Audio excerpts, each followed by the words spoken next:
அனுசரணை வழங்குவோர் சிலிங்கோ லைஃப். நீங்கள் இலக்கை நோக்கி செல்லுங்கள், நாம் இடர்களை எதிர்கொள்கிறோம்.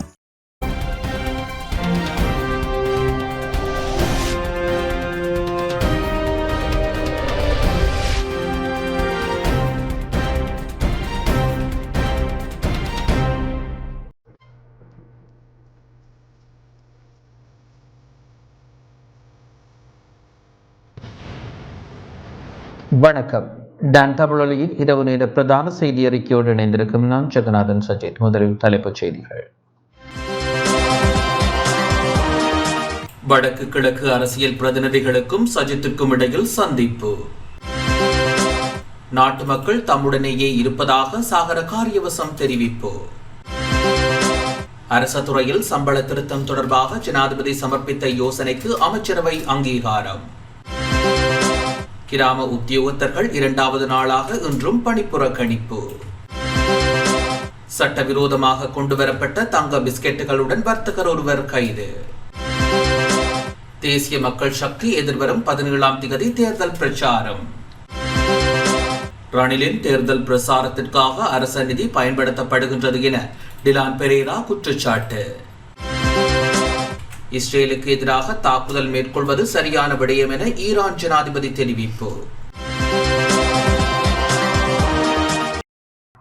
தொடர்வது முதன்மை செய்தி.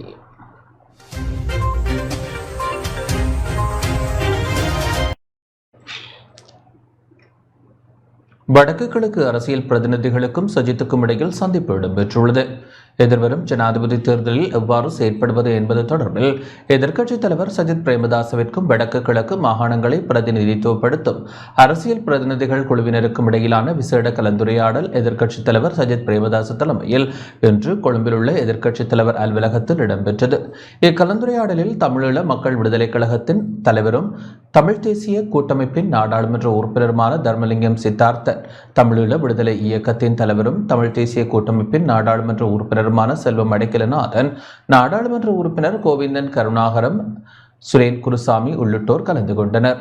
இங்கு எதிர்வரும் ஜனாதிபதி தேர்தலில் வடக்கின் பிரதிநிதித்துவம் தொடர்பில் இரு தரப்பினருக்கும் இடையில் நீண்ட கலந்துரையாடல் இடம்பெற்றது.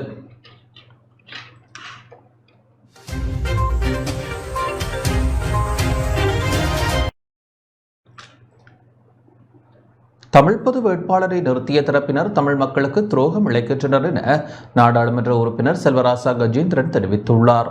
தமிழ் பொது வேட்பாளரை நிறுத்திய தரப்பினர் ரணில் விக்ரமசிங்கவிடம் சென்று 13வது திருத்த சட்டம் தொடர்பில் பேச்சு நடத்தி தமிழ் மக்களுக்கு துரோகம் இழைக்கின்றனர் என தமிழ் தேசிய மக்கள் முன்னணியின் நாடாளுமன்ற உறுப்பினர் செல்வராசா கஜேந்திரன் தெரிவித்துள்ளார். இன்று வவுனியாவில் இடம்பெற்ற ஊடகவியலாளர் சந்திப்பில் இவ்வாறு குறிப்பிட்டார். பொது வேட்பாளர் என்பது ஒரு திட்டமிட்ட நாடகம். பொது வேட்பாளர் என்ற ஒருவரை நிறுத்திவிட்டு நேற்றைய தினம் ரணில் விக்ரமசிங்கவை சென்று சந்தித்திருக்கிறார்கள். நேற்று சென்று அவரோடு பேசி 13ஆம் திருத்த சட்டத்தை நடைமுறைப்படுத்துவது தொடர்பான வாக்குறுதிகளை பெற்றுக் கொண்டு வந்திருக்கிறார்கள். இவர்கள் செய்தது ஒரு பச்சை துரோகமான செயல்பாடு. இவர்கள் தமிழினத்திற்கு செய்கின்ற மிகப்பெரிய துரோகம். இவர்கள் முழுக்க இந்தியாவுடைய நலன்களை பேணக்கூடிய நபர்களுக்கு வாக்குகளை பெற்றுக் கொடுப்பதும், பகிஷ்கரிப்பை தோற்கடிப்பதற்காக, தமிழினத்தை தோற்கடிப்பதற்காக, மண்டியிட செய்வதற்காக இவர்கள் போட்டிருக்கிற ஒரு நாடகம் தான் இந்த பொது வேட்பாளர் நாடகம். ஆகவே இது முழுக்க ஏமாற்றம் என்பதை எங்களுடைய மக்கள் புரிந்து கொள்ள வேண்டும். திருக்கோணேஸ்வரர் ஆலயத்தை கையகப்படுத்தி அதை ஒரு சிங்கள பௌத்த அடையாளமாக மாற்ற வேண்டும் என்பதற்காக பேரினவாதிகள் கங்கணம் கட்டி செயல்பட்டுக் கொண்டிருக்கின்றார்கள். அதற்கு எதிராக திருக்கோணேஸ்வரர் ஆலயத்தினுடைய ஆலய பரிபாலன சபையினரும் அந்த பிரதேசத்து மக்களும் அதற்கு எதிராக கடுமையாக போராடி கொண்டிருக்கிறார்கள். ஆலய நிர்வாக சபை மீது சேறு பூசி அந்த ஆலய நிர்வாக சபையை அகற்றிவிட்டு ஒரு இடைக்கால நிர்வாக சபையை ஏற்படுத்துவதற்கான சதி நடவடிக்கைகள் தீவிரமாக முன்னெடுக்கப்பட்டுக் கொண்டிருக்கின்றது. தமிழ் மக்கள் மத்தியிலே ஒரு பெரும் விரக்தியை ஏற்படுத்துகின்ற விதமான பரப்புரைகள் மிக தீவிரமாக முன்னெடுக்கப்படுகிறது. இந்த செய்திகள் எவ்வாறு பரப்பப்படுகிறது என்பதை ஆராய்கின்ற பொழுது ஆளுநருடைய அலுவலகம்தான் திட்டமிட்ட ரீதியிலே அந்த செய்திகளை பரப்பி அவதூறுகளை ஏற்படுத்தி அவர்கள் தாமாகவே அதிலிருந்து பதவி விலகி செல்லுகின்ற அல்லது அவர்களை அகற்றிவிட்டு பொதுமக்களை தூண்டி அவர்களை அகற்றிவிட்டு அதை கையகப்படுத்துவதற்கான ஒரு முயற்சிகளை ஆளுநர் அலுவலகம் செய்து கொண்டிருக்கிறது. நிர்வாக சபையை செயல்பட்டுக் கொண்டிருக்கின்ற ஒரு சூழலிலே அதனை குழப்பி அதற்குள் நுழைந்து கொள்வதற்கு அரசு தரப்பு தீவிரமாக முயற்சிகளை செய்கின்றது. அந்த முயற்சியினுடைய ஒரு கருவியாக ஆளுநர் செந்தில் தொண்டமான் அவர்கள் இருப்பது மிகவும் கவலைக்குரிய ஒரு விடயம். ஆளுநர் தன்னை இடைக்கால நிர்வாக சபையிலே தன்னையும் ஒரு நபராக சேர்த்துக் கொள்ள வேண்டும், ஒரு இடைக்கால நிர்வாகம் ஒன்று ஏற்படுத்தப்பட வேண்டும் என்ற கோணத்திலே அவர் அழுத்தங்களை பிரயோகிப்பதாக ஆலய நிர்வாகத்தினராலும் வழிபடுவோர் சபையாலும் கடுமையான விமர்சனங்கள் முன்வைக்கப்பட்டிருக்கிறது. ஆளுநர் இந்த திருக்கோணேஸ்வரர் ஆலய நிர்வாகத்தை சீரழிப்பதற்கும் அதை அரசாங்கத்தினுடைய கைகளுக்குள் கொண்டு செல்வதற்கும் மேற்கொள்கின்ற முயற்சிகளை உடனடியாக நிறுத்த வேண்டும். அந்த தலையீட்டை நாங்கள் மிக வன்மையாக கண்டிக்கின்றோம். அரச காணிகளுக்குள் சட்டவிரோதமான முறையில் கட்டப்படுகின்ற விகாரைகளை தடுத்து நிறுத்தி தமிழர்களுடைய இருப்பை பாதுகாப்பதற்கு முதுகெலும் பெற்ற ஆளுநர் தமிழர்கள் கண்ணும் கருத்துமாக பாதுகாத்துக் கொண்டிருக்கிற திருக்கோணேஸ்வரர் ஆலயத்திற்குள் தேவையற்ற குழப்பங்களை ஏற்படுத்தி அதை கைப்பற்றுவதற்கு முயற்சிப்பது ஏற்றுக்கொள்ள முடியாத ஒன்று. அங்கே தங்க ஆபரணங்கள் காணாமல் போனதான முறைப்பாடுகள் இருக்கிறது. அது தொடர்பிலே அந்த ஆலய நிர்வாகம் உரிய விசாரணைகளை மேற்கொண்டு அதற்கு அந்த நகைகள் யாருடைய பொறுப்பில் இருந்ததோ அவர்களிடம் விளக்கங்கள் கோரி அதனை மீட்டெடுப்பதற்குரிய நடவடிக்கைகளை உரிய முறையிலே அவர்கள் மேற்கொண்டிருக்கிறார்கள். அவர்கள் அங்கே எந்த ஒரு ஒழிப்பு மறைப்பும் நடந்திருக்கவில்லை. இந்த சந்தர்ப்பத்திலே அந்த நகைகளுக்கு பொறுப்பு கூற வேண்டியவர்களை தவிர்த்து வேறு நபர்கள் தான் எடுத்திருக்கிறார்கள் என்று சொல்லியும் எந்தவித விசாரணைகளும் இல்லாமல் ஆளுநர் கருத்து கூறியிருக்கிறார். இது திட்டமிட்ட ரீதியிலே குற்றவாளிகளை பாதுகாத்து குற்றமற்ற நிர்வாகத்தில் இருக்கின்றவர்களை அகற்றி தான் அதுக்குள் நுழைவதற்கான ஒரு முயற்சியாகத்தான் நாங்கள் இதனை பார்க்கின்றோம். தயவு செய்து ஆளுநர் இந்த செயல்பாடுகளை நிறுத்திக் கொள்ள வேண்டும். நீங்கள் முதலிலே கன்னியாவுக்கு செல்லுங்கள். அங்கே கன்னியாவில் பறிக்கப்பட்டிருக்கிற அந்த ஆலயத்தை மீட்டெடுத்து தமிழர்களிடம் கொடுங்கள். அது முழுமையாக சிங்களமயப்படுத்தப்பட்டுக் கொண்டிருக்கிறது. மக்கள் உங்களிடம் எதிர்பார்க்கிற காரியங்களை விட்டுவிட்டு மக்களுக்குள் பிளவுகளையும் குழப்பங்களையும் ஏற்படுத்தி அரசுக்கு சார்பாக நிலைமைகளை தாரை வார்த்து விட வேண்டாம் என்று இந்த இடத்திலே கேட்டுக்கொள்கிறோம். ரணிலின் தேர்தல் பிரசாரத்திற்காக அரச நிதி பயன்படுத்தப்படுகின்றது என டிலான் பெரேரா தெரிவித்துள்ளார். ஜனாதிபதிக்குரிய அரச நிதி ரணில் விக்ரமசிங்கவின் தேர்தல் பிரச்சாரத்திற்காக நேரடியாகவும் மறைமுகமாகவும் பயன்படுத்தப்படுவதாக நாடாளுமன்ற உறுப்பினர் டிலான் பெரேரா தெரிவித்துள்ளார். ஐக்கிய மக்கள் சக்தியின் தலைமையகத்தில் இன்று இடம்பெற்ற ஊடகவியலாளர் சந்திப்பின் போதே அவர் இவ்வாறு குறிப்பிட்டார். අපේ ආදරණීය මිත්‍රයනොත් එකතු වෙනවා කියන කාරණය මේ වෙනකොට ඒ නිදා ජනසභාවේ මන්ත්‍රීවරු 12 දෙනෙක්ම මේ වෙනකොට නිදා ජනසන්ධානයට එකතු වෙලා තිබෙනවා. ஜனாதிபதிக்குரிய அரச நிதி மாத்திரமல்லாது வெளிநாட்டு வேலைவாய்ப்பு அமைச்சின் நிதியும் ரணில் விக்ரமசிங்கவின் தேர்தல் நடவடிக்கைக்காக பயன்படுத்தப்படுகின்றது. இது தொடர்பில் தேர்தல் ஆணைக்குழுவில் முறைப்பாடளிக்க தீர்மானித்துள்ளோம். மக்களின் ஆதரவு சஜித் பிரேமதாசவுக்கே உண்டு. ஊழல்வாதிகளையும் மோசடிக்காரர்களையும் ஐக்கிய மக்கள் கூட்டணியில் இணைத்துக் கொள்ளக்கூடாது என்பதில் சஜித் பிரேமதாச தீர்க்கமான முடிவுடன் இருக்கின்றார். ஆதலால் பல கூட்டணிகளுடனான பேச்சுவார்த்தைகளை தொடரவில்லை. நாட்டு மக்கள் எதிர்க்கும் ஊழல்வாதிகளே ஜனாதிபதி ரணில் விக்ரமசிங்கவுடன் கைகோர்த்துள்ளனர். දියටම නිදා ජනසභා සභාවේ 13 දෙනාම මේ රටේ ශ්‍රී ලාංකීය ජාතිය නියෝජනය කරන සිංහල වේවා දෙමළ වේවා මුස්ලිම් වේවා நாட்டு மக்கள் தம்முடனேயே உள்ளனர் என சகர காரியவசம் தெரிவித்துள்ளார். அரசியலுக்காக எம்மை விட்டு எவர் விலகிச் சென்றாலும் மக்கள் தம்முடனேயே உள்ளதாக ஸ்ரீலங்கா பொதுஜன பெரமுனவின் பொதுச் செயலாளர் சாகர காரியவசம் தெரிவித்துள்ளார். கொழும்பில் இன்று இடம்பெற்ற நிகழ்வினை தொடர்ந்து ஊடகங்களுக்கு கருத்து தெரிவித்த போதே அவர் இதனை தெரிவித்தார். නීතිඥ ජාලය අදත් ශක්තිමත්ව අපිත් එක්ක පක්ෂ වෙනුවෙන් කටයුතු කරනවා. ඉතින් අද දින அரசியல் கட்சிகளில் பலமான சட்டத்திறனிகள் கொண்ட வலையமைப்பு ஸ்ரீலங்கா பொதுஜன பெரமுனவிடமே உள்ளது. அந்த வகையில் ஜனாதிபதி தேர்தலில் இடம்பெறும் மோசடிகள் தொடர்பில் கண்காணிப்பதற்காக விசேட அமைப்பை ஸ்தாபித்துள்ளோம். எம்மை விட்டு விலகியவர்கள் தொடர்பில் பேசுவதில் பயனில்லை. கட்சி என்ற வகையில் நாம் முன்னோக்கி பயணித்துக் கொண்டுள்ளோம். நாம் பலமான பயணத்தையே மேற்கொள்கின்றோம். நாம் நிச்சயம் வெற்றி பெறுவோம். யார் எம்மை விட்டு விலகி சென்றாலும் கட்சியினர் எம்முடனேயே உள்ளனர். எம்முடைய பல மக்களுடனேயே உள்ளது. மாறாக அரசியல் செய்து எம்மை விட்டு விலகி சென்றவர்களுடன் இல்லை.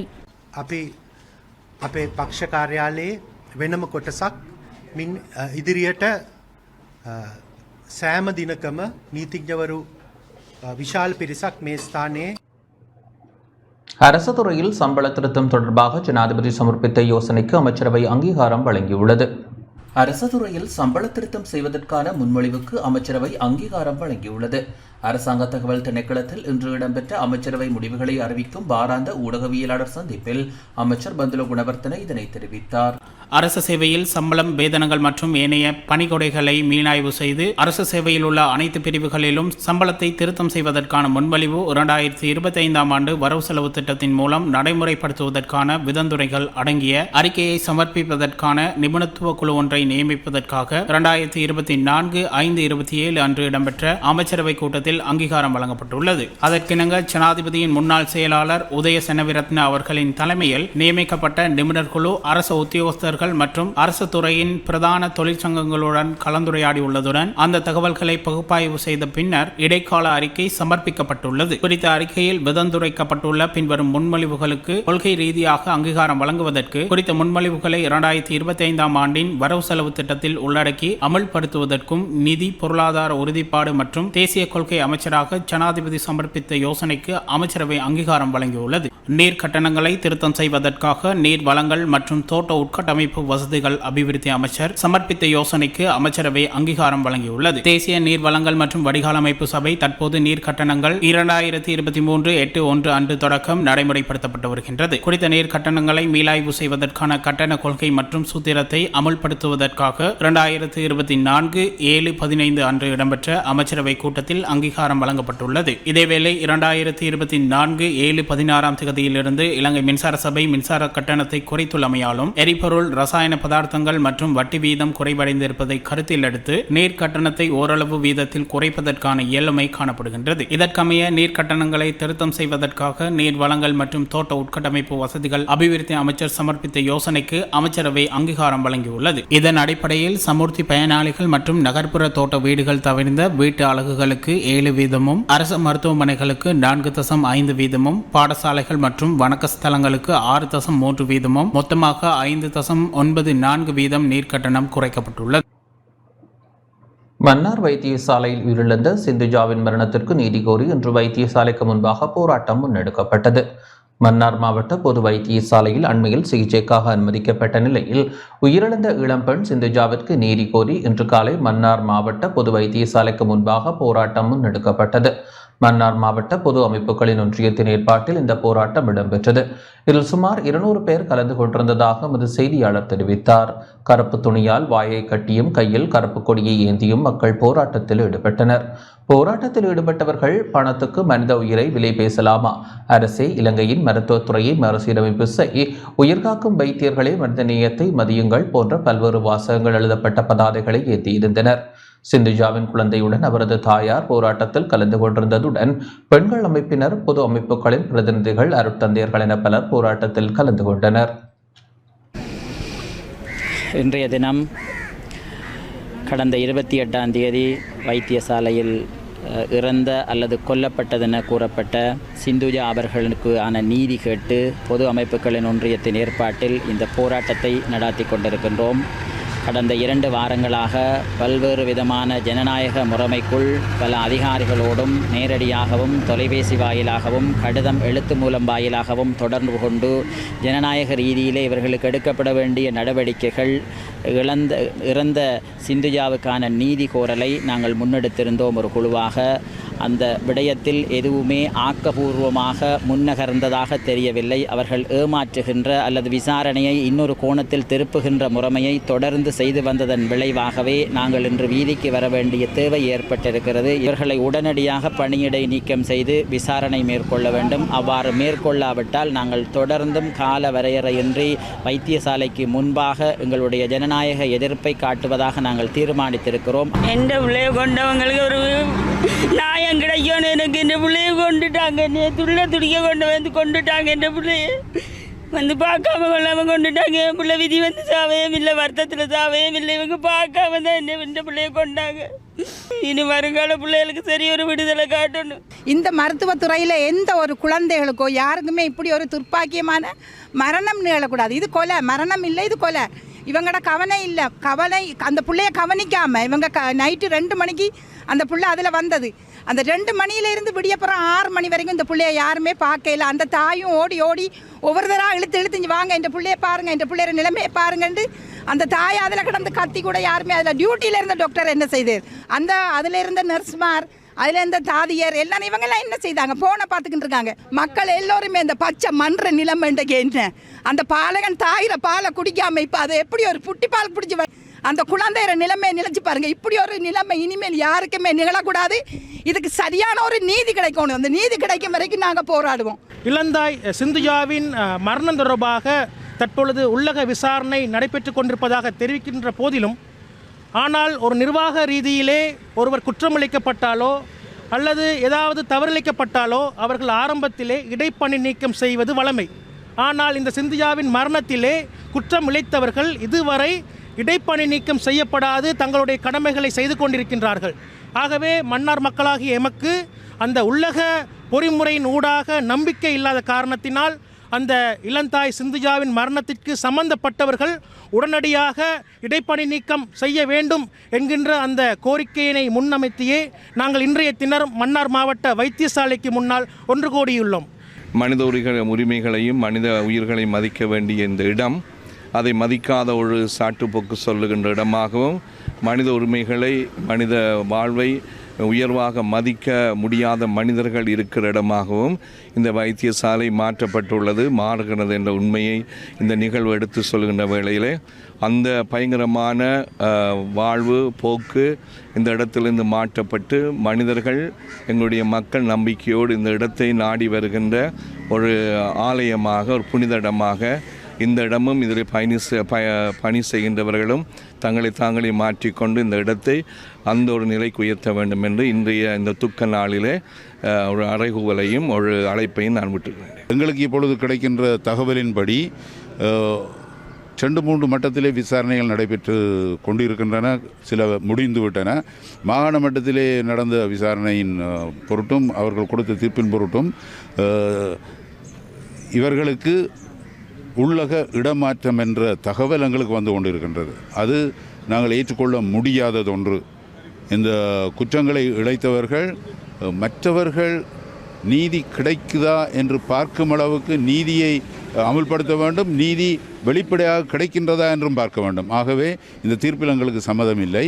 பிழைவிட்டவர்களுக்கு சரியான நீதி நேர்மையான தண்டனை கொடுக்க வேண்டும் என்பதை நாங்கள் இந்த நேரத்திலே வலியுறுத்தி நிற்கின்றோம். நாங்கள் என்று ஒரு சிறிய காண்டனம் ஒன்றை வைக்கின்றோம். அது இந்த வைத்தியசாலையில் வைத்தியர்களின் கவன இனத்தினால் எந்த உயிரும் பறிபோகக்கூடாது. ஏழை மக்கள் மன்னார் ஆஸ்பத்திரிக்கு வர்றது கூட. அப்போ ஏழை மக்களை நாங்கள் கருணை கொண்டு முதலாவது அங்கே இருக்கிற ஆட்கள் மென்போடும் இரக்கத்தோடும் மக்களை அணுக வேண்டும். உடனே செய்ய வேண்டிய சிகிச்சையும் இருக்குது, காலம் தாழ்த்துற சிகிச்சையும் இருக்குது. உடனடியாக செய்ய வேண்டிய சிகிச்சையை அவர் உடனடியாக செய்து இந்த இனிமேல் இப்படிப்பட்ட நிகழ்வுகள் இங்கே நடைபெறாமல் பாதுகாப்பது அரச கடமை, இங்கே இருக்க வைத்தியர்களின் கடமை. இதை நாங்கள் பணிவன்புடன் கேட்டுக்கொள்கிறோம். கிராம உத்தியோகத்தர்கள் 2வது நாளாக இன்றும் பணிப்புறக்கணிப்பில் ஈடுபட்டுள்ளனர். நாடளாவிய ரீதியில் கிராம உத்தியோகத்தர்கள் 2வது நாளாக பணிப்புறக்கணிப்பு மற்றும் கருப்பு வாரத்தை முன்னெடுத்துள்ளனர். நேற்றும் இன்றும் பணிப்புறக்கணிப்பை அறிவித்துள்ள கிராம உத்தியோகத்தர்கள் எதிர்வரும் 19ஆம் தேதி வரை கருப்பு வாரத்தையும் அறிவித்துள்ளனர். வர்த்தமானியில் அறிவிக்கப்பட்டுள்ள கிராம உத்தியோகத்தர்களுக்கான சேவை ஆப்பில் தமது யோசனைகள் உள்ளடக்கப்படவில்லை என தெரிவித்து கிராம உத்தியோகத்தர்கள் இந்த போராட்டத்தில் ஈடுபட்டுள்ளனர். கிராம உத்தியோகத்தர்களின் பணிப்புறக்கணிப்பினால் கிளிநொச்சி மாவட்டத்தில் சேவைகள் பாதிக்கப்பட்டிருந்தன. இதேபோன்று நுவர்லியா பொகவந்தலாவ கெகஸ்வோல்ட் 319 பிரிவிலும் கிராம உத்தியோகத்தர்களின் சேவையை பெற சென்ற மக்கள் திரும்பிச் சென்றனர். கிராம உத்தியோகத்தர்களின் போராட்டம் காரணமாக சேவையை பெற சென்ற பொதுமக்கள் நீண்ட நேரம் காத்திருந்தமையை அவதானிக்க முடிந்தது.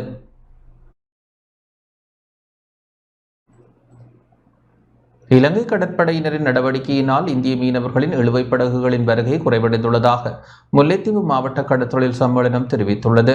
இலங்கை கடற்பரப்பிற்குள் அத்துமீறும் இந்திய மீனவர்கள் தொடர்பில் கடற்படையினர் எடுத்து வரும் நடவடிக்கையினால் இந்திய மீனவர்களின் இழுவைப் படகுகளின் வருகை குறைவடைந்துள்ளதாக முல்லைத்தீவு மாவட்ட கடற்தொழில் சம்மேளன உபத்தலைவர் வி அருள்நாதன் தெரிவித்துள்ளார்.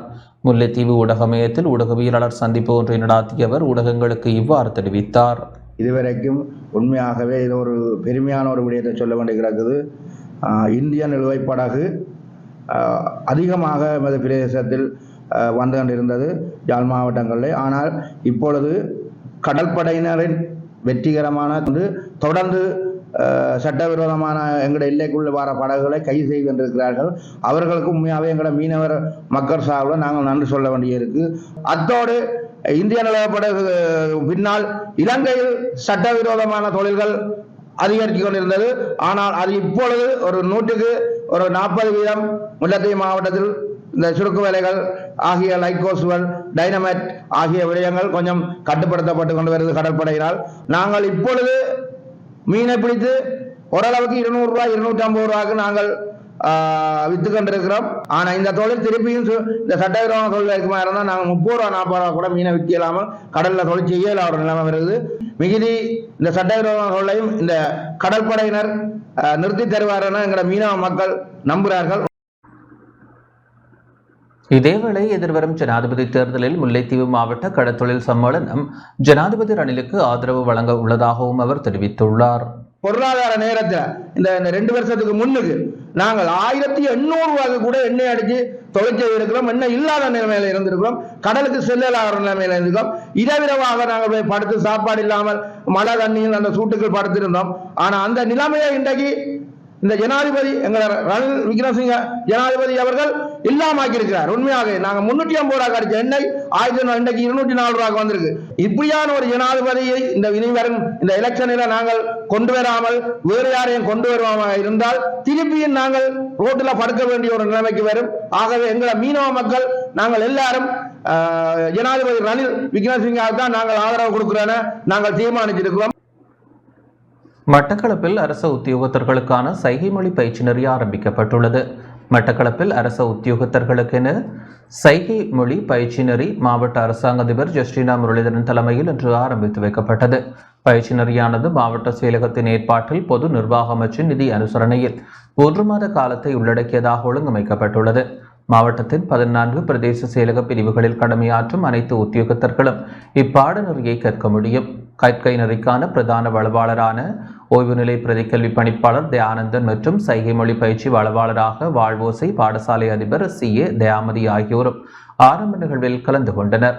நிகழ்வில் மாவட்ட மேலதிக அரசாங்க அதிபர் சுதர்ஷினி ஸ்ரீகாந்த், மாவட்ட காணிப்பிரிவிற்கான மேலதிக அரசாங்க அதிபர் நவரூப ரஞ்சினி முகுந்தன், விசேட கல்வி ஆசிரியர் ஆலோசகர் S சிவகுமார், மாவட்ட சமூக சேவை உத்தியோகத்தர் ச கோணேஸ்வரன், YMCA நிறுவன பதில் பொதுச் செயலாளர் S பேட்ரிக் ஆகியோரும் கலந்து கொண்டனர். அம்பாறை பெரிய நீலாவணை பகுதியில் மீனேற்றி சென்ற வண்டி மற்றும் பேருந்து மோதியதில் விபத்து சம்பவித்துள்ளது. அம்பாறை பெரிய நீலாவணை பகுதியில் மீனேற்றி சென்ற வண்டி மற்றும் இலங்கை போக்குவரத்து சபைக்கு சொந்தமான பேருந்து மோதி இன்று விபத்து சம்பவித்துள்ளது. அக்கரைப்பற்றிலிருந்து மட்டக்களப்பு நோக்கி பயணித்துக் கொண்டிருந்த இலங்கை போக்குவரத்து சபைக்கு சொந்தமான பேருந்தும் மட்டக்களப்பு கல்முனை வீதி வழியாக வந்த ஸ்ரீரக மீன் ஏற்றி செல்லும் வண்டியும் மோதி விபத்து சம்பவித்துள்ளது. 2 வாகனங்களின் சாரதிகளும் காயமடைந்த நிலையில் வைத்தியசாலையில் சிகிச்சைக்காக அனுமதிக்கப்பட்டுள்ளனர்.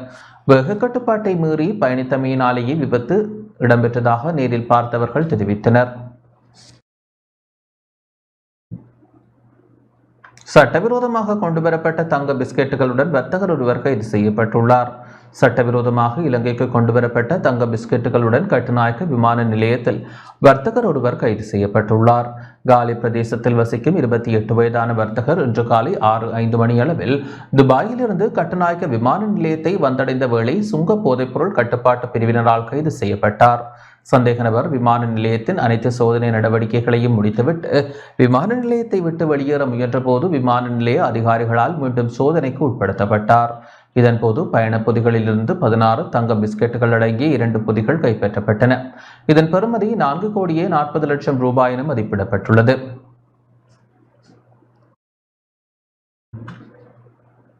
தேசிய மக்கள் சக்தி எதிர்வரும் 17ஆம் தேதி தேர்தல் பிரச்சாரத்தை ஆரம்பிக்க உள்ளது. தேசிய மக்கள் சக்தியின் தேர்தல் பிரச்சாரம் எதிர்வரும் 17ஆம் தேதி ஆரம்பிக்கப்படும் என அக்கட்சியின் தலைவர் அன்றுகுமார் திசாநாயக்க தெரிவித்துள்ளார். கொழும்பில் இன்று இடம்பெற்ற ஊடகவியலாளர் சந்திப்பின் போதே அவர் இதனை தெரிவித்தார். වර්ණ ව්‍යාපාරෙ මැදිහත් කරමින් තිබෙන්නේ රාජ්‍ය බලය හරහා. අනිත් පාර්ශ්වයත් එහෙමයි. ඔබේ මාධ්‍ය සාකච්ඡා තුලින් විපක්ෂ නායක කාර්යාලය. එහෙමනේ. ඔබ යන මෙතන. எமது கட்சியின் தேர்தல் பிரச்சாரம் எதிர்வரும் 17ஆம் தேதி ஆரம்பிக்கப்பட உள்ளது. அன்றைய தினம் அம்பாந்தோட்டை, மாத்தறை, காலி ஆகிய மாவட்டங்களில் பாரிய கூட்டங்களை நடத்த தீர்மானித்துள்ளோம். தேர்தல் விஞ்ஞாபனம் எதிர்வரும் 26ஆம் தேதி வெளியிடப்படும். தேர்தல் காலத்தில் அரசு சொத்துக்கள் பிரச்சாரங்களுக்காக பயன்படுத்தப்படுகின்றன. கட்சி தாவல்களும் இடம்பெறுகின்றன. அவ்வாறு மிக மோசமான அரசியலை நாம் முன்னெடுப்பதில்லை. ஜனாதிபதி வேட்பாளர்கள் தொடர்பில் ஊடகங்களும் நடுநிலை வகிக்க வேண்டும். ஒரு சில ஊடகங்கள் தாம் விரும்பிய வேட்பாளருக்கு சாதகமான செய்திகளை வெளியிடுகின்றன. நாட்டு மக்கள் மிக முக்கியமான தேர்தலுக்கு முகம் கொடுக்கின்றார்கள். ஆதலால் புதிய அரசியல் மாற்றத்திற்காக சிந்தித்து வாக்களிக்க வேண்டிய தேவை உள்ளது. විපක්ෂ නායක කාර්යාලයේ තියෙන්නේ ඕන මේ ඡන්ද කරන්න නෙවෙයි. විපක්ෂ නායක කාර්යාලයට. හැබැයි ஜனாதிபதி தேர்தலுக்கான கட்டுப்பணம் செலுத்தும் நடவடிக்கை நாளையுடன் நிறைவடைய உள்ளது. எதிர்வரும் ஜனாதிபதி தேர்தலுக்கான கட்டுப்பணத்தை வைப்பிலிடும் நடவடிக்கை நாளை நண்பகல் 12 மணியுடன் நிறைவடைய உள்ளது. எதிர்வரும் 15ஆம் தேதி காலை 9 மணி முதல் 11 மணி வரை ஜனாதிபதி தேர்தலுக்கான வேட்புமனுக்கள் ஏற்றுக்கொள்ளப்பட உள்ளன. இதனிடையே ஜனாதிபதி தேர்தலில் போட்டியிடுவதற்காக இதுவரை 34 வேட்பாளர்கள் கட்டுப்பணம் செலுத்தியுள்ளனர். இதனிடையே தேர்தல் தொடர்பில் 24 மணித்தியாலங்களில் 29 முறைப்பாடுகள் கிடைக்கப்பெற்றுள்ளதாக தேர்தல்கள் ஆணைக்குழு தெரிவித்துள்ளது. அவற்றில் 11 முறைப்பாடுகள் மாவட்ட தேர்தல் முறைப்பாட்டு மத்திய நிலையத்திலும் ஏனையவை தேர்தல் முறைப்பாடுகள் முகாமைத்துவ மத்திய நிலையத்திலும் பதிவு செய்யப்பட்டுள்ளதாகவும் தேர்தல்கள் ஆணைக்குழு குறிப்பிட்டுள்ளது. இதேவேளை கடந்த ஜூலை 31ஆம் தேதி முதல் நேற்று வரை 366 முறைப்பாடுகள் பதிவாகியுள்ளன. மக்கள் போராட்ட முன்னணியின் ஜனாதிபதி வேட்பாளர் நுவான் போபகே சார்பில் கட்டுப்பணம் செலுத்தப்பட்டுள்ளது. தேர்தல்கள் ஆணைக்குழுவில் இன்று கட்டுப்பணம் செலுத்தியமையை தொடர்ந்து ஊடகங்களுக்கு நுவான் போபகே இவ்வாறு கருத்து வெளியிட்டார். தேர்தல் விதிமுறைகளுக்கு அமைய கட்டுப்பணத்தை செலுத்தியுள்ளோம். அந்த வகையில் நாம் நாளைய தினம் எம்முடைய கட்சியின் முதல் பிரசார கூட்டத்தை நொகேகுடையில் நடத்தவுள்ளோம். 15ஆம் தேதி நாம் மக்களுக்கு உண்மையான வெற்றியை பெற்றுக் கொடுக்கும் நோக்கில் வேட்புமனுவை தாக்கல் செய்யவுள்ளோம்.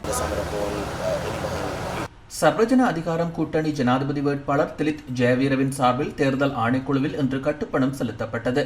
ராஜகிரியவில் அமைந்துள்ள தேர்தல்கள் ஆணைக்குழுவிற்கு வருகை தந்த விவிதுரு ஹெல உரிமைய கட்சியின் தலைவர் உதய கமன்பில தலைமையிலான குழுவினர் கட்டுப்பணம் செலுத்தினர். இதனைத் தொடர்ந்து ஊடகங்களுக்கு கருத்து தெரிவித்த உதய கமன்பில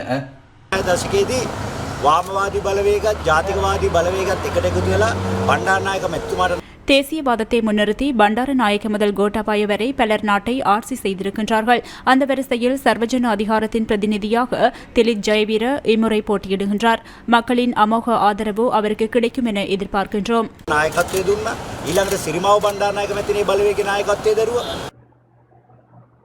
முகநூல் ஆதரவு குழு என்ற போர்வையில் நபர்களின் தனிப்பட்ட தகவல்கள் திருடப்படுவதாக கணனி அவசர செயற்பாட்டு பிரிவு தெரிவித்துள்ளது. முகநூல் ஆதரவு குழு என்ற போர்வையில் நபர்களின் தனிப்பட்ட தகவல்களை திருடும் மோசடி கும்பல் தொடர்பில் மக்கள் அவதானமாக இருக்க வேண்டும் என இலங்கை கணனி அவசர செயற்பாட்டு பிரிவு சிரேஷ்ட தகவல் தொழில்நுட்ப பாதுகாப்பு பொறியியலாளர் சாருக்கு தமுனுவல வலியுறுத்தியுள்ளார். இவ்வாறான மோசடிகள் தொடர்பில் கடந்த சில நாட்களாக பல்வேறு முறைப்பாடுகள் கிடைக்கப்பெற்று வரும் நிலையில் நேற்று 8 முறைப்பாடுகள் கிடைக்கப்பெற்றுள்ளன. முகநூல் ஆதரவு குழு என்ற பெயரில் வாட்ஸ்அப் மற்றும் கையடக்க தொலைபேசிகளுக்கு குறுஞ்செய்திகளை அனுப்புவதன் மூலம் இந்த மோசடிகள் மேற்கொள்ளப்படுகின்றன. முகநூல் கணக்குகளின் உரிமையாளர்களை இலக்கு வைத்து இந்த மோசடிகள் இடம்பெறுகின்றன. இதனால் உங்களது முகநூல் கணக்குகள் தற்காலிகமாக இடைநிறுத்தப்பட்டாலோ அல்லது செயலிழக்க செய்யப்பட்டாலோ முகநூல் ஆதரவு குழு என்ற பெயரில் உங்களது வாட்ஸ்அப் அல்லது கையடக்க தொலைபேசிகளுக்கு வரும் குறுஞ்செய்திகள் தொடர்பில் அவதானமாக செயற்பட வேண்டும். இவ்வாறான குறுஞ்செய்திகளுக்கு பதிலளிப்பதன் மூலம் குறித்த மோசடி கும்பல் எமது தனிப்பட்ட தகவல்களை திருட முடியும் என கணனி அவசர செயற்பாட்டு பிரிவு சிரேஷ்ட தகவல் தொழில்நுட்ப பாதுகாப்பு பொறியியலாளர் சாருக தமனுலக தெரிவித்துள்ளார். அகில இலங்கை மக்கள் காங்கிரஸ் கட்சியின் ஜனாதிபதி தேர்தல் தொடர்பான கலந்துரையாடல் மட்டக்களப்பில் இடம்பெற்றது.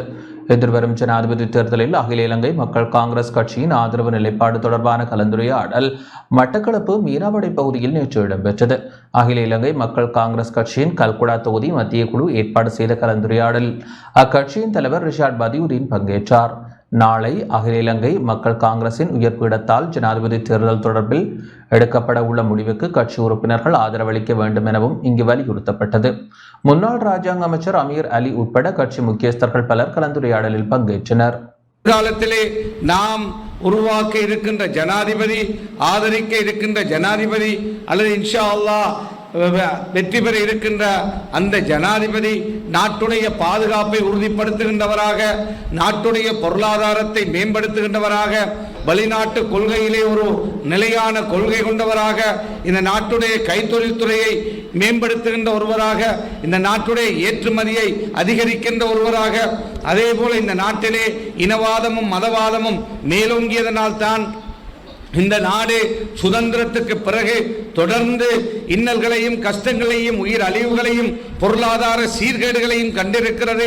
எனவே அவ்வாறான இனவாத மதவாத சக்திகளுடைய கை ஓங்கிவிடாமல் அவ்வாறானவர்களுக்கு உரிய தண்டனையை வழங்குகின்ற சட்டத்தை கொண்டு வந்து சட்ட ரீதியாக அவர்களை கட்டுப்படுத்துகின்ற ஒரு ஜனாதிபதியாக வர வேண்டும் என்பதிலே நமது கட்சி முக்கியத்துவமாக அதை பற்றி சிந்திக்கிறது.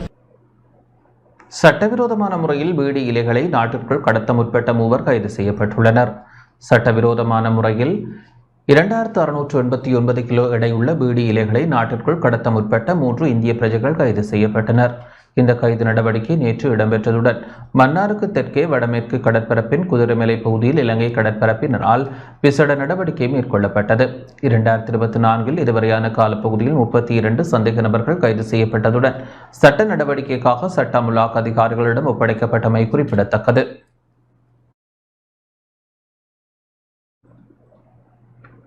அம்பாறை கல்முனை பிராந்திய சுகாதார சேவைகள் பணிமனைக்குட்பட்ட சுகாதார நிறுவனங்களில் கடமையாற்ற 28 வைத்தியர்கள் புதிதாக நியமிக்கப்பட்டுள்ளனர்.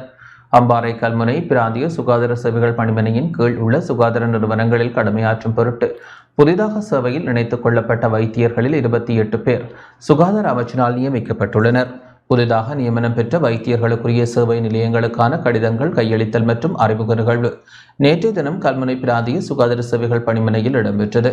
பிராந்திய கண்காணிப்பு மற்றும் மதிப்பீட்டு பிரிவின் பொறுப்பு வைத்திய அதிகாரியும் அரசாங்க மருத்துவ அதிகாரிகள் சங்க கல்முனை கிளையின் தலைவருமான டாக்டர் MGM மாஹரின் ஒருங்கிணைப்பில் பிராந்திய சுகாதார சேவைகள் பணிப்பாளர் வைத்தியர்களானது திருமதி ஷக்கீலா இஸ்ஸதீன் தலைமையில் இடம்பெற்றது. சம்மாந்துறை, நிந்தவூர் மற்றும் திருக்கோவில் ஆகிய ஆதார வைத்தியசாலைகளின் வைத்திய அத்தியட்சகர், பிராந்திய பிரிவு தலைவர்கள் மற்றும் அரசாங்க மருத்துவ அதிகாரிகள் சங்க கல்முனை கிளை செயலாளர் டாக்டர் FM உவைஸ் உள்ளிட்டோர் கலந்து கொண்டனர். நாட்டுக்கான பொருளாதார கொள்கை ரணிலிடம் கிடையாது என SM மரிக்கார் தெரிவித்துள்ளார். நாட்டை முன்னேற்றுவதற்கான பொருளாதார கொள்கை ரணில் விக்ரமசிங்கவிடம் கிடையாது என ஐக்கிய மக்கள் சக்தியின் நாடாளுமன்ற உறுப்பினர் SM மரிக்கார் தெரிவித்துள்ளார். ஐக்கிய மக்கள் சக்தியின் தலைமையகத்தில் இன்று இடம்பெற்ற ஊடகவியலாளர் சந்திப்பின் போதே அவர் இவ்வாறு குறிப்பிட்டார். IMF එක ජාත්‍යන්තර මූල්‍ය ආරමුදල ලංකාවට දෙන්නෙම ඩොලර් බිලියන 2.9යි. එතකොට ඩොලර් බිලියන 2.75ක් මහා මංකොල්ලයක් VFS එකෙන් වෙනවා නම් ඒක රනිල් වික්‍රමසිංහ நாடு மிகப்பெரிய கடன் சுமையில் உள்ளது. கடனை மீள செலுத்துவதற்கும் வட்டியை செலுத்துவதற்கும் அரசாங்கத்திடம் திட்டங்கள் எதுவும் இல்லை. ஏற்றுமதி வருமானத்தை அதிகரிப்பதற்கான முன்மொழிவுகளும் கிடையாது. ஜனாதிபதி ரணில் விக்ரமசிங்கவுடன் ஊழல்வாதிகளும் மோசடிக்காரர்களுமே கூட்டு சேர்ந்துள்ளனர். திருடர்களின் கூடாரமாகவே அது காணப்படுகின்றது.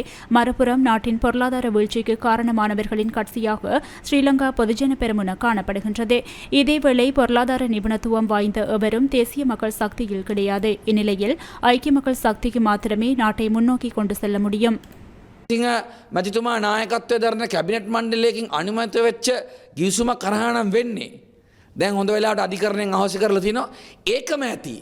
මේ අර්බුදයෙන් මෙච්චර තව ගොඩාක් දේවල් තියෙදි මේක ஜனாதிபதி ரணில் விக்ரமசிங்க போன்ற அனுபவசாலியை மீண்டும் உருவாக்க முடியாது என ஐக்கிய தேசிய கட்சியின் பிரதி தலைவர் அகிலவிராஜ் காரியவசம் தெரிவித்துள்ளார். ஐக்கிய தேசிய கட்சியின் தலைமையகமான ஸ்ரீகொத்தாவில் இன்று இடம்பெற்ற ஊடகவியலாளர் சந்திப்பின் போதே அவர் இதனை தெரிவித்தார். විමසනවා මේ රට ඉදිරියට ගෙනියන්න சுயலாப அரசியலுக்காகவே பலர் தீர்மானங்களை எடுக்கின்றனர். அத்தகைய விடயங்களை கவனத்தில் கொண்டோ தீர்மானங்களை எடுக்காது எதிர்காலத்தை கருத்தில் கொண்டோ நாட்டு மக்கள் உரிய தீர்மானத்தை எடுக்க வேண்டும்.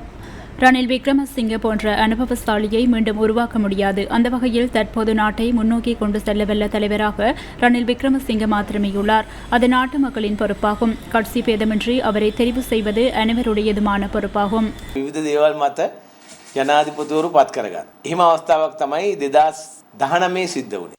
ஜனாதிபதி ரணில் விக்ரமசிங்க சூழ்ச்சியின் மூலம் கதிரை சின்னத்தை கைப்பற்ற முயற்சிப்பதாக முன்னாள் நாடாளுமன்ற உறுப்பினர் திலங்க சுமதிபால குற்றம் சாட்டியுள்ளார். கொழும்பில் இன்று இடம்பெற்ற ஊடகவியலாளர் சந்திப்பின் போதே அவர் இவ்வாறு குறிப்பிட்டார். ජයගමු කියන අදහසින් අපි ඒකරාශී වෙලා අපි කල්පනා කරා ප්‍රධාන කරුණු 25කට ප්‍රතිපත්තිමය කරුණු 25කට යටත්ව අපි කටයුතු ஸ்ரீலங்கா சுதந்திர கட்சி ஆரம்பம் முதலே ஐக்கிய தேசிய கட்சிக்கு எதிரான கொள்கையை கொண்டுள்ளது. ஜனாதிபதி ரணில் விக்ரமசிங்க தனது அதிகாரத்தை பயன்படுத்தி ஸ்ரீலங்கா சுதந்திர கட்சியின் தலைமையகத்தை தன் வசப்படுத்தியுள்ளார். அது மாத்திரமல்லாது சுதந்திர கட்சி பயன்படுத்திய கதிரை சின்னத்தையும் கைப்பற்ற சூழ்ச்சிகள் மேற்கொண்டுள்ளார். பொதுஜன ஐக்கிய முன்னணி என்ற கூட்டணியை உருவாக்கி அதனூடாக கதிரை சின்னத்தை பெற்றுக்கொள்வதற்கு மறைமுக பேச்சுவார்த்தைகள் முன்னெடுக்கப்பட்டு வருகின்றன. அவ்வாறான செயற்பாட்டிற்கு நாம் ஒருபோதும் இடமளிக்க மாட்டோம். ஜனாதிபதி ரணில் விக்ரமசிங்கவுக்கு எதிரான அனைத்து தரப்பினரையும் இணைத்துக் கொண்டு போராடுவோம். ඒක නිසා සමගි ජන බලවේගයේ අපේක්ෂක සජිත් ප්‍රේමදාස මැතිතුමාට සහයෝගය දෙන්න අපි තීරණය කරා. ඒ වෙලාවේ ராஜாங்க அமைச்சர் பிரேமலால் ஜெயசேகர மீண்டும் ஸ்ரீலங்கா பொதுஜன பெரமுனவுடன் இணைந்துள்ளார். ஜனாதிபதி ரணில் விக்ரமசிங்கவுக்கு வழங்கிய ஆதரவை மீளப்பெற்ற ராஜாங்க அமைச்சர் பிரேமலால் ஜெயசேகர மீண்டும் ஸ்ரீலங்கா பொதுஜன பெரமுனவுடன் இணைந்துள்ளார். எதிர்வரும் ஜனாதிபதி தேர்தலில் ஜனாதிபதி ரணில் விக்ரமசிங்கவிற்கு ஆதரவளிப்பதாக நாடாளுமன்ற உறுப்பினர் பிரேமலால் ஜெயசேகர முன்னர் தெரிவித்திருந்தார். இந்த நிலையில் அவர் மீண்டும் ஸ்ரீலங்கா பொதுஜன பெரமுனவுடன் இணைந்துள்ளார். ஐக்கிய மக்கள் கூட்டணியின் ஜனாதிபதி வேட்பாளர் சஜித் பிரேமதாசவுக்கு ஆதரவளிக்க தீர்மானித்துள்ளதாக முன்னாள் நாடாளுமன்ற உறுப்பினர் ஜெயம்பதி விக்ரமரத்ன தெரிவித்துள்ளார். ஐக்கிய இடதுசாரி முன்னணியின் தலைமையகத்தில் இன்று இடம்பெற்ற ஊடகவியலாளர் சந்திப்பின் போதே அவர் இவ்வாறு குறிப்பிட்டார். එනාගත් කිසිම දෙනෙක් ඒක කරන්න නැහැ කියලා උපකල්පනය කරන්න බෑ. එම නිසා මම හිතන්නේ සජිත් ප්‍රේමදාස මහත්මයාට ලැබෙනවා ස්වර්ණමය අවස්ථාවක් කවුරුත් කරපු නැති දේ කරන්න. මුළු ජනතාවම රට ඉල්ලා සිටිනවානේ සිස්ටම් චේන්ජ් එකක්. ඒක මූලික දේ අධිකාරීවාදය නැති කරන්න ඕනේ කියලා. ඉතින් අධිකාරීවාදය ඇතිවීමට ප්‍රධාන හේතුව වන්නේ විධායක ජනාධිපති ක්‍රමය, ඒකාධිපති ස්වරූපයේ කටයුතු කිරීමට, ඒ වගේම හිතුවක්කාර තීරණ ගැනීමට. ඉතින් ඒ நிறைவேற்று அதிகார ஜனாதிபதி முறைமையை இல்லாதொழிப்பதாக சஜித் பிரேமதாச உறுதியளித்துள்ளார். புதிய அரசாங்கம் தெரிவானவுடன் அரசியல் அமைப்பு மாற்றப்பட வேண்டும். காலதாமதமானால் அது முடியாமல் போகும். 2015ஆம் ஆண்டு பல்வேறு திருத்தங்களை கொண்டு வந்து பல மாற்றங்களை செய்தோம். ஆயினும் 20வது திருத்தத்துடன் அதிலும் மாற்றங்கள் ஏற்பட்டன. இதில் நிறைவேற்று அதிகார ஜனாதிபதி முறைமையின் தவறான செயற்பாட்டிற்கு கோட்டாபய ராஜபக்ஷ சிறந்த உதாரணமாவார். அதனால் நாடும் பொருளாதாரமும் சரிந்தது. நிறைவேற்று அதிகாரத்தினால் நாட்டிற்கு பல்வேறு பிரச்சினைகள் ஏற்படும். அதனை ஒழிப்பதாக எதிர்க்கட்சித் தலைவர் சஜித் பிரேமதாச என்னிடம் உறுதியளித்தார். ඒ ලැබෙන ස්වර්ණම අයිතිවාසිකම එතුමා පාවිච්චි කර කියන බලාපොරොත්තු යහපත් බලාපොරොත්තු තියාගෙන තමයි අපි එතුමාට සහාය දෙන්නේ. எதிர்வரும் ஜனாதிபதி தேர்தலில் எதிர்க்கட்சித் தலைவர் சஜித் பிரேமதாசவுக்கு நிபந்தனைகளுடன் ஆதரவு வழங்குவதாக மிகிந்தலை மகாவிகாரை விகாராதிபதி தம்பரத்ன தேரர் தெரிவித்துள்ளார். நான் எனது தீர்மானத்தை தெரிவித்து சஜித் பிரேமதாசவிற்கு ஆதரவளிக்குமாறு பொதுமக்களை கேட்டுக்கொள்கின்றேன். இந்த தீர்மானம் அவர் வாக்குறுதிகளை நிறைவேற்றுவார் என்ற பல நிபந்தனைகளுடன் மேற்கொள்ளப்பட்டுள்ளது. இந்த தலைவருக்கு அதிகாரத்தை வழங்கி அவரை செயற்பட வைப்போம் என தம்மரத்ன தேரர் குறிப்பிட்டுள்ளார். ஐக்கிய மக்கள் சக்தியின் களுத்துறை மாவட்ட நாடாளுமன்ற உறுப்பினர் ராஜித சேனாரத்ன எதிர்வரும் ஜனாதிபதி தேர்தலில் ஜனாதிபதி ரணில் விக்ரமசிங்கவிற்கு தனது ஆதரவை வழங்குவதாக அறிவித்துள்ளார்.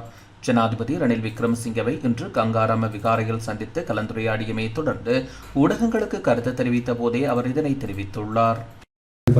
රනිල් වික්‍රමසිංහ මහතා සමගින් රාජිත සේනාරත්න මහතා මේ ராஜிதகே தீரணைய பூமாறு கரகனை ஜனாதிபதி ரணில் விக்ரமசிங்கவை இன்று கங்காரம்ம விகாரையில் சந்தித்து கலந்துரையாடியமையை தொடர்ந்து ஊடகங்களுக்கு கருத்து தெரிவித்த போதே அவர் இதனை தெரிவித்துள்ளார். எதிர்க்கட்சித் தலைவர் சஜித் பிரேமதாசவுடன் எனக்கு எந்தவித முரண்பாடுகளும் இல்லை. அதேபோன்று முதலாவது தேசிய பட்டியல் உறுப்புரிமையை என்னுடைய புதல்வருக்கு வழங்க தயாராக இருப்பதாகவும் கூறினார். அதேபோன்று நான் கோரும் அனைத்து விடயங்களையும் வழங்க தான் தயாராக இருப்பதாக சஜித் என்னிடம் கூறினார். சஜித்தை நான் ஆதரிக்கின்றேன், ஆனால் அவரை பார்க்கிலும் தாய் நாட்டை நேசிக்கின்றேன். ஆகவே ஜனாதிபதி ரணில் விக்ரமசிங்கவிற்கு ஆதரவளிக்க தீர்மானித்துள்ளேன். செப்டம்பர் 21 ரணில் விக்ரமசிங்க மக்கள் ஆணையுடன் நாட்டின் ஜனாதிபதியாவார். அஸ்விஸ்ம நலன்புரி கொடுப்பனவுகளுக்கு பொருத்தமான நபர்களை தெரிவு செய்ய அமைச்சரவை அங்கீகாரம் வழங்கியுள்ளது. லயன் அறைகளில் வாழ்கின்ற தோட்ட தொழிலாளர் குடும்பங்களுக்காக அஸ்விஸ்ம நலன்புரி கொடுப்பனவுகளுக்கு பொருத்தமான நபர்களை தெரிவு செய்தல் தொடர்பில் முன்வைக்கப்பட்ட யோசனைக்கு அமைச்சரவை அங்கீகாரம் வழங்கியுள்ளது. அரசாங்க தகவல் திணைக்களத்தில் இன்று இடம்பெற்ற அமைச்சரவை முடிவுகளை அறிவிக்கும் வாராந்த ஊடகவியலாளர் சந்திப்பில் அமைச்சர் பந்துல குணவர்த்தன இதனை தெரிவித்தார். நலன்புரி நன்மைகள் சபை தற்போது நலன்புரி நன்மை திட்டத்தை அமல்படுத்தி வருகின்றது. 2002 ஆண்டின் 24ஆம் இலக்க நலன்புரி நன்மைகள் சட்டத்தின் ஏற்பாடுகளுக்கு அமைய தயாரிக்கப்பட்ட 2022ஆம் ஆண்டின் 1ஆம் இலக்க நலன்புரி நன்மை கொடுப்பனவை பெறுவதற்கு தகைமையான நபர்களை தெரிவு செய்தல் ஒழுங்கு விதிகளுக்கு அமைய திட்டத்துக்கான பயனாளிகள் தெரிவு செய்யப்படுகின்றன. அந்த ஒழுங்கு விதிகளில் குறிப்பிடப்பட்டுள்ள தகைமைகளை பூர்த்தி செய்யும் நபர்கள் அல்லது குடும்பங்கள் நன்மைகளை பெறுவதற்கான உரித்தை பெறுவார்கள். பெருந்தோட்ட துறையில் உள்ள தோட்டங்களில் தனி வீடுகள் இல்லாதிருப்பதன் காரணமாக தோட்ட தொழிலாளர்களின் தனி குடும்பங்கள் கூட்டாக ஒரே லயன் வீடுகளில் வசிக்கின்றார்கள். தற்போதைய நடைமுறைக்கு அமைய குறித்த சந்தர்ப்பத்தில் வெவ்வேறான குடும்பங்களின் எண்ணிக்கையை கருத்தில் கொள்ளாமல் லயன் அறைகளில் வாழ்கின்ற அனைத்து நபர்களும் ஒரு குடும்ப அழகாக கருதப்படுகின்றனர். இது மேற்குறித்த குடும்பங்களுக்கு பாதகமானது என்பது தெரிய வருகின்றது. 2022ஆம் ஆண்டின் 1ஆம் இலக்க நலன்புரி நன்மைகள் கொடுப்பனவு கட்டளைகளின் பிரகாரம் அஸ்வசும முன்வழிவு திட்டத்தின் தகைமைகளை நிர்ணயிக்கும் போது லயன் வீடுகளில் வாழ்கின்ற தோட்ட தொழிலாளர் குடும்பங்களின் உண்மையான எண்ணிக்கையை கருத்தில் கொண்டு செயலாற்றுமாறு நலன்புரி நன்மைகள் சபைக்கு உத்தரவிடுவதாக ஜனாதிபதி சமர்ப்பித்த யோசனைக்கு அமைச்சரவை அங்கீகாரம் வழங்கியுள்ளது. இலங்கையில் இணைய சேவைகளை வழங்குவதற்கு ஸ்டார்லிங் தனியார் நிறுவனத்திற்கு தொலைத்தொடர்பு ஒழுங்குபடுத்தல் ஆணைக்குழு அனுமதி வழங்கியுள்ளது. இலங்கையில் செயற்கைக்கோள் தொழில்நுட்பத்தை பயன்படுத்தி இணைய சேவைகளை வழங்குவதற்காக ஸ்டார்லிங் தனியார் நிறுவனத்திற்கு தொலைத்தொடர்பு ஒழுங்குபடுத்தல் ஆணைக்குழுவினால் தொலைத்தொடர்பு சேவை வழங்குனருக்கான அனுமதி பத்திரம் வழங்கப்பட்டுள்ளது. 2024 ஆகஸ்ட் 12ஆம் தேதி முதல் இந்த அனுமதி நடைமுறைக்கு வருகின்றது. ஜனாதிபதி ரணில் விக்ரமசிங்கவிற்கும் எலான் மஸ்கிற்கும் இடையிலான சந்திப்பு அண்மையில் இந்தோனேஷியாவில் இடம்பெற்றது. அத்துடன் எலான் மஸ்கிற்கு சொந்தமான ஸ்டார்லிங் வலையமைப்புடன் இலங்கையை இணைப்பதற்கான விண்ணப்ப செயல்முறையை விரிவுபடுத்துவது குறித்து இதன்போது கலந்துரையாடப்பட்டது. இதன் விளைவாக செயற்கைக்கோள் தொழில்நுட்பத்தின் மூலம் இலங்கையில் இணைய வசதி சேவைகளை வழங்க ஸ்டார்லிங் நிறுவனத்திற்கு அங்கீகாரம் வழங்கப்பட்டுள்ளது.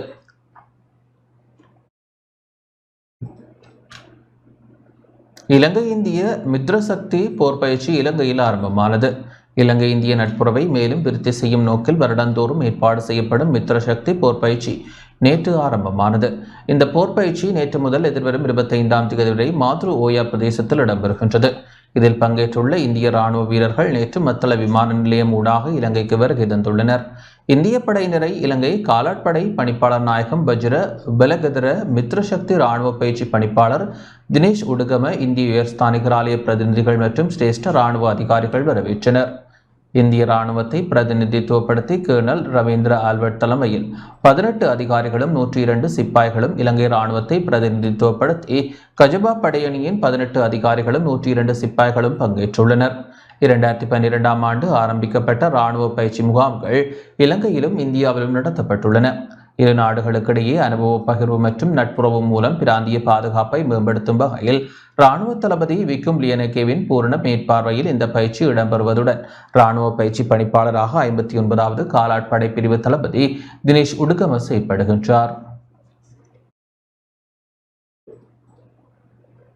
ஆசிய அபிவிருத்தி வங்கி பிரதிநிதிகளுக்கும் தேசிய மக்கள் சக்திக்கும் இடையில் சந்திப்பொன்று இடம்பெற்றுள்ளது. ஆசிய அபிவிருத்தி வங்கியின் இலங்கை பிரதிநிதிகளுக்கும் தேசிய மக்கள் சக்தியின் தலைவர் அன்றகுமார திசாநாயக்கவிற்கும் இடையிலான சந்திப்பு நேற்று பிற்பகல் தேசிய மக்கள் சக்தி தலைமையகத்தில் இடம்பெற்றது. ஆசிய அபிவிருத்தி வங்கியால் இலங்கையில் மேற்கொள்ளப்பட்டு வருகின்ற அபிவிருத்தி பணிகள் பற்றி மீளாய்வு செய்த பிரதிநிதிகள் எதிர்காலத்தில் இலங்கைக்கு உதவி புரிவதற்காக அந்த அமைப்பின் தயார் நிலை பற்றியும் கலந்துரையாடினர். இந்த சந்திப்பில் தேசிய மக்கள் சக்தியின் தேசிய நிறைவேற்று பேரவை உறுப்பினர் பிமல் ரத்நாயக்க உள்ளிட்ட கட்சி உறுப்பினர்கள் கலந்து கொண்டனர். இலங்கைக்கான பலஸ்தீன தூதுவரை அமைச்சர் ஜீவன் தொண்டமான் சந்தித்து கலந்துரையாடலில் ஈடுபட்டார். பதவி விலகும் இலங்கைக்கான பலஸ்தீன தூதுவர் ஜுகைர் எம்எச் ஜஹீட் அமைச்சர் ஜீவன் தொண்டமானை நேற்று சந்தித்து கலந்துரையாடலில் ஈடுபட்டார். நீர்வளங்கள் மற்றும் தோட்ட உட்கட்டமைப்பு வசதிகள் அபிவிருத்தி அமைச்சில் இந்த சந்திப்பு இடம்பெற்றது. இதன்போது அமைச்சர் ஜீவன் தொண்டமான் பலஸ்தீன மக்களுக்கான தனது ஆதரவை மீண்டும் உறுதிப்படுத்தியதாக அமைச்சரின் ஊடக பிரிவு தெரிவித்துள்ளது. இலங்கைக்கும் பலஸ்தீனத்திற்கும் இடையிலான நட்புறவு மற்றும் ஒத்துழைப்பின் பிணைப்பை வலுப்படுத்துவதற்கான தமது உறுதிப்பாட்டை இரு தலைவர்களும் மீண்டும் உறுதிப்படுத்தியதாக ஊடக பிரிவு குறிப்பிட்டுள்ளது. அம்பாறை கல்முனை பிரதேச செயலக பிரிவில் அளவை உபகரணங்களுக்கு முத்திரையிடும் பணிகள் முன்னெடுக்கப்பட்டுள்ளன. அம்பாறை கல்முனை பிரதேச செயலக பிரிவிற்குட்பட்ட வியாபாரிகளது அளவை உபகரணங்களுக்கு முத்திரையிடும் பணிகள் கல்முனை பிரதேச செயலக வளாகத்தில் முன்னெடுக்கப்பட்டு வருவதாக பிரதேச செயலாளர் ஜே லியாகத் அலி தெரிவித்துள்ளார். நாளை மற்றும் நாளை மறுதினம் அளவை இயந்திரங்களுக்கு காலை 9:30 மணி முதல் 3:30 மணி வரை முத்திரையிட்டுக் கொள்ள முடியும். இலத்திரனியல் திராசுகள் மற்றும் பாரம்பரிய திராசுகளும் சரிபார்க்கப்பட்டு முத்திரையிடப்படுகின்றன. முத்திரையிடப்படாத அளவை இயந்திரங்களை பயன்படுத்துவோருக்கு எதிராக சட்ட நடவடிக்கை எடுக்கப்படும் என எச்சரிக்கை விடுக்கப்பட்டுள்ளது. இத்துடன் இந்த செய்தி அறிக்கை நிறைவடைகின்றது. வணக்கம்.